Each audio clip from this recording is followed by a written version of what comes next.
আসসালামু আলাইকুম।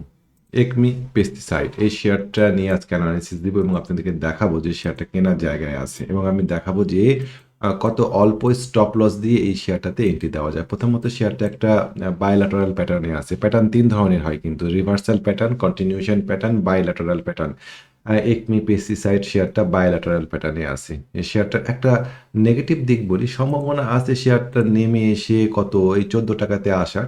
তো আমরা অতদূর থাকবোই না। যদি সে ক্লিক না করে তাহলে আমরা মোটামুটি 15 টাকাতেই এই শেয়ার থেকে বের হয়ে যাব। আর যদি বায়োল্যাটারাল প্যাটার্নের মাঝখানে এখানে আমরা একটা হরাইজন্টাল সাপোর্ট পাচ্ছি, সাপোর্টটা অনেকভাবে এই শেয়ারটাকে সাপোর্ট দিয়েছে। সেটা কত? 14 টাকা 80 পয়সা।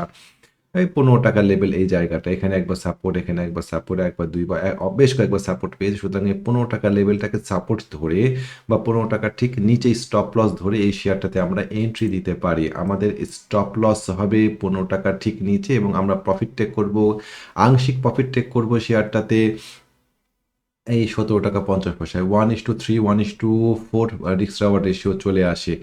যারা একটু নিচে থাকা শেয়ার কিনতে চান তারা এই শেয়ারটার দিকে আজকে একটু লক্ষ্য রাখতে পারেন। মেবি এই শেয়ারটা আজকে সাডেন মুভ দিতে পারে। অ্যাপেক্স ট্যানারি, অ্যাপেক্স ফুডের মতন গতদিন। তো আল্লাহ ভরসা। ভালো থাকবেন। জি, আসসালামু আলাইকুম ওয়া রাহমাতুল্লাহ।